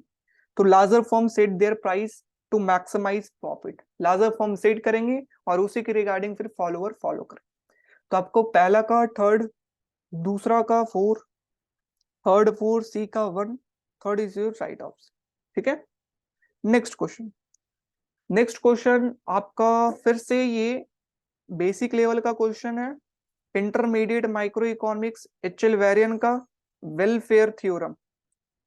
वेलफेयर थ्योरम दो चैप्टर है, पहला चैप्टर का ये क्वेश्चन है दैट इज वेलरस के ऊपर। तो वेलरस लॉ क्या कहता है? वहां पर भी वेलरस का क्वेश्चन आया था कि जो एक्सेस डिमांड है वो जीरो होगा, sum of excess demand is for all the market is zero, बिल्कुल सही है। रीजन क्या है? जब k माइनस वन मार्केट जो है वो इक्विलिब्रियम में होगा तो अपने आप kth मार्केट जो है वो इक्विलिब्रियम में हो जाएगा, बिल्कुल सही, ठीक है। यही वालरस के द्वारा कहा गया। तो A and R both are correct and R is the correct explanation of A. Okay, next question, next question monopolistic से क्वेश्चन है। मोनोपॉलिस्टिक मतलब मार्केट स्ट्रक्चर से क्वेश्चन है, मार्केट स्ट्रक्चर। और ये इंट्रोडक्शन का question, introduction micro economics due के reading के अंदर, जहां पे डिफरेंस आपको पता होना चाहिए कि मोनोपॉलिस्टिक आपका ओलिगोपॉली परफेक्ट कंपटीशन क्या डिफरेंसेस। तो monopolistic competition characterised by free market and each firm producing differentiated product, बिल्कुल सही है। Oligopoly law free entry, not, not, है ना। Next one cartel are form when the firm explicitly collude and maximise joint profit, सही है बिल्कुल, एक साथ आते हैं प्रॉफिट को maximise. Monopoly is arises when price greater than average cost, not average cost, marginal cost। तो आपका डी भी गलत है, ए सही। Competitive market does not allow free entry, बिल्कुल गलत, competitive market allow free entry. तो A and C are correct option, 4 number is जो राइट ऑप्शन, ठीक है। नेक्स्ट वन, प्राइस सिग्नलिंग किसे कहते हैं और प्राइस लीडरशिप किसे कहते हैं? फिर से ये ओलिगोपॉली मॉडल का क्वेश्चन है, वहीं से डेफिनेशन के ऊपर क्वेश्चन, ठीक है। आप इसको मीडियम लेवल में या बेसिक लेवल में भी डाल सकते हैं, इंटरमीडिएट का क्वेश्चन, ठीक है। प्राइस सिग्नलिंग किसे कहते हैं? Refers to implicit collusion in which a firm announce, मतलब एक फर्म अपना जो है अनाउंस करता है प्राइस को इसके होप में कि अदर जो फर्म है वो फॉलो करेंगे, बिल्कुल सही है। इसी को सिग्नलिंग कहता है कि एक फर्म जो है वो अपना अनाउंस करता है, दूसरा follow. Second one is price price leadership. Price leadership किसे कहते हैं? कि जो लीडर होगा वो अपने प्राइस को सेट करेगा और फॉलोवर जो होगा फिर वो मैच करेगा, वो फॉलो करेगा। तो ये भी सही है। तो क्या है, both statement are true, so your first option is right one, ठीक है। हाँ, तो ये आपका टोटल क्वेश्चन जो है वो खत्म हुआ, जो माइक्रो इकोनॉमिक्स के दोनों पेपर के अंदर पूछे गए हैं, ठीक है।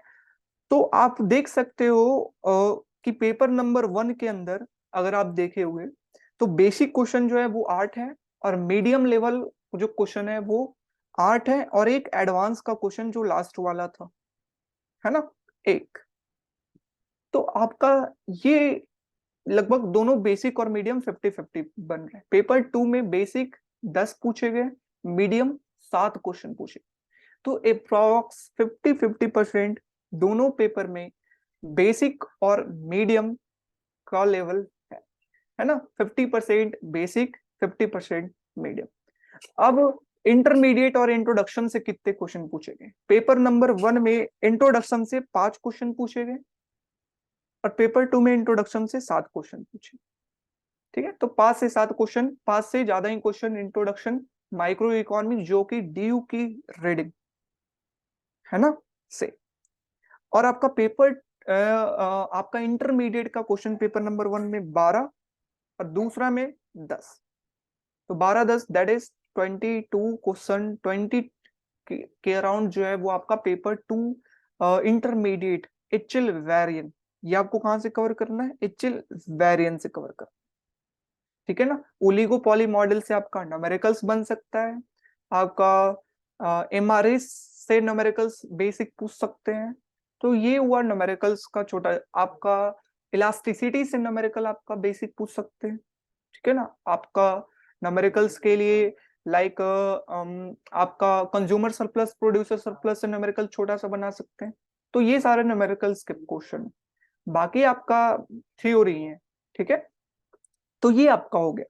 तो लगभग इंट्रोडक्शन से टोटल नंबर ऑफ क्वेश्चन दोनों ईयर 17 दोनों ईयर नहीं, दोनों पेपर में 17 नंबर ऑफ क्वेश्चन पूछे गए। ठीक है ना, दोनों पेपर में। अब उसमें में से 30% जो क्वेश्चन है वो इंट्रोडक्शन डीयू के रीडिंग से, और 70% क्वेश्चन जो है वो एचएल वेरिएंट रेड कलर का बुक इंटरमीडिएट माइक्रो इकोनॉमिक्स उससे पूछे। ठीक है, तो ये आपका हुआ कि कितना बेसिक क्वेश्चन आता है जो 30 सेकेंड से कम में, कितना मीडियम क्वेश्चन आता है जो कि 1 मिनट से कम में हम सॉल्व कर सकते हैं। तो ये अब आप देख सकते हो बेसिक क्वेश्चन कितने हैं, मीडियम क्वेश्चन, इंट्रोडक्शन, इंटरमीडिएट 70%। अब इंपॉर्टेंट टॉपिक आते हैं, what are the important topic जिससे हर ईयर क्वेश्चन आ रहे हैं। तो ये इंपॉर्टेंट टॉपिक, तो इंपॉर्टेंट टॉपिक की अगर हम बात करते हैं तो सबसे पहला है कि प्राइवेट और पब्लिक गुड से हमेशा क्वेश्चन बनेगा, हर साल क्वेश्चन बनेगा कि प्राइवेट और public good, non excludable, non rival. तो ये आपको वो टेबल जो मैंने एक ड्रॉ किया वो आपको पता होना चाहिए। Next one is Pareto efficiency. Pareto efficiency से आपका क्वेश्चन दोनों पेपर में बना है, और ये इंपॉर्टेंट है कि बताइए पैरेटो इनइफिशियंट किसे कहते हैं, है ना, उसका ड्रॉबैक क्या है। तो ये सारा चीज आपको पता होना चाहिए, है ना। पैरेटो इफिशियंट किसे कहते हैं, तो ये आपका वेलफेयर थ्योरम क्या है, तो ये पता होना चाहिए। एक्सटर्नलिटीज से क्वेश्चन बनते हैं, यहाँ पर नेगेटिव एक्सटर्नलिटीज से क्वेश्चन बने, वहां पर भी बने थे, यहाँ पर 2 क्वेश्चन बने हैं पेपर नंबर 2 में, है ना, और वहां पर भी 1-2 क्वेश्चन बने थे। तो एक्सटर्नलिटीज से क्वेश्चन बनते। फिर point of constant, bliss point से फिर क्वेश्चन बनते हैं, है ना, जो कि इंडिफरेंस का दोनों पेपर में एक क्वेश्चन आपका ब्लीस पॉइंट से क्वेश्चन बना है। ओलिगोपॉली मॉडल सबसे मोस्ट इंपॉर्टेंट, ओलिगोपॉली मॉडल 2 से 3 क्वेश्चन मिनिमम दोनों बन रहे हैं। लाइक किंग डिमांड का पॉल सीजी मॉडल से क्वेश्चन बना, लाइक कुन्नेट मॉडल से न्यूमेरिकल्स पूछे जा रहे हैं। ठीक है ना, कुन्नेट मॉडल से उसका प्रॉपर्टीज, उसका बेसिक जो मॉडल के द्वारा दिया गया है वो पूछे जा रहे हैं। ठीक है ना, बर्टेन मॉडल, स्टैकेलबर्ग मॉडल, तो ये आपको खास करके मैचिंग के अंदर भी दिया गया है दोनों पेपर में एक क्वेश्चन। तो ये आपको ओलिगोपॉली मॉडल से इंपॉर्टेंट है। वेलफेयर थ्योरम, वेलफेयर थ्योरम से क्वेश्चन बनता है, लाइक वेलरस लॉ आपको पता होना चाहिए कि क्या स्टेटमेंट दिया गया, क्यों दिया गया, है ना, कि एक्सेस डिमांड जो है सभी मार्केट में क्या होगा, 0 होगा। फिर उसके बाद K-1 मार्केट अगर इक्विलिब्रियम में है तो kth मार्केट भी इक्विलिब्रियम के अंदर होगा। तो वेलरस लॉ, साथ में जो 2 थ्योरम दिए गए हैं वो आपको पता होना चाहिए कि जब मार्केट इक्विलिब्रियम होगा तो वो Pareto efficient level output produce करेगा, और जब पैरेटो एफिशिएंट होगा तो वो मार्केट इक्विलिब्रियम होगा। तो ये दो थ्योरम फर्स्ट एंड सेकंड आपको पता होना चाहिए, उसका रीजन पता होना चाहिए। Giffen good, Giffen good, inferior good, normal good आपको पता होना चाहिए। एंजल कर्व, पीसीसी किसे कहते हैं, तो ये सारा चीज आपको मालूम होना चाहिए। Next one is cost curve. Cost curve से क्वेश्चन बन रहा है लाइक पहला पेपर में बना कि जब मार्जिनल कॉस्ट कब डिक्लाइन हो रहा है फिर इंक्रीज कर रहा है, तो वहां पर डिमिनिस्ट कहां पर होगा, तो वहां पे क्वेश्चन बना स्टेटमेंट में करके। दूसरा पेपर में क्वेश्चन बना कि दिया हुआ है मैचिंग में टीएफसी, है ना, आपको एएफसी निकालना है, आपको मार्जिनल कॉस्ट निकालना है। तो ये आपका दूसरा पेपर में जो आपको पता होना चाहिए कर्व के थ्रू कैसे फाइंड करते हैं। Okay, next one is book and economist. आपको इकोनॉमिस्ट जो भी है, जो भी इंपॉर्टेंट इकोनॉमिस्ट है माइक्रो इकोनॉमिक्स के अंदर, एग्जांपल एडम स्मिथ, किनेसियंस, तो मैक्रो का है, तो वो सब के बारे में आपको एक क्वेश्चन यहाँ से बनता है। तो अगर ऑन एन एवरेज की हम बात करें, एक क्वेश्चन और मैं देख रहा हूं जो दोनों पेपर में बना है, वो है अच्छा, तो अगर मैं नंबर ऑफ क्वेश्चन की बात करूं तो एक क्वेश्चन दोनों में बना, एक क्वेश्चन दोनों में बना, दो क्वेश्चन, एक क्वेश्चन, ओलिगोपॉली तीन क्वेश्चन, वेलफेयर मॉडल दो क्वेश्चन, गिफिन अगर हम लोग मिला ले गिफिन गुड में नॉर्मल इंफीरियर से तो दो क्वेश्चन, कॉस्ट कर्व एक, एक इससे, तो आपका एक दो चार पांच आठ 10 3 13, मतलब 13-14 क्वेश्चन इसी टॉपिक से पूछे जा रहे हैं। 13 से 14 क्वेश्चन, 17 में से 13-14 जो है वो इसी टॉपिक से पूछे जा रहे हैं, ठीक है ना, जो सारे इंपॉर्टेंट टॉपिक। तो ये रहा हमारा माइक्रो इकोनॉमिक्स का पूरा अच्छे तरीके से ऑपरेशन करना, कि कहाँ से क्वेश्चन है, कौन से बुक से आ रहे हैं, क्या पढ़ना है, क्या इंपॉर्टेंट चीजें हैं, तो ये सारा चीज रहा, ठीक है। और इसी तरीके से फिर हम किसी दिन मैक्रो इकोनॉमिक्स का हम लोग करेंगे। इसके लिए आपको नीचे लिंक आपको मिल जाएगा डिस्क्रिप्शन के अंदर, मैक्रो इकोनॉमिक्स का भी जल्द से जल्द अपलोड हो जाएगा लेक्चर, तो आप साथ में प्लेलिस्ट में जाकर के इसका चेक कर सकते हैं, ठीक है। तो अगर आपको ये लेक्चर पसंद आया हो तो जरूर आप लाइक करें, कमेंट करें और सब्सक्राइब करें। और आप आपकी कोई अगर डाउट है तो आप कमेंट में जरूर लिख करके बताएं। और साथ ही साथ अगर अच्छा लगा हो तो अपने दोस्तों के साथ शेयर करें जितना ज्यादा से ज्यादा। और फिर हम लोग फिर से नेक्स्ट ऑपरेशन हम लोग मैक्रो इकोनॉमिक्स का करेंगे कभी। तो चलिए, अभी के लिए bye bye, goodbye, thank you so much.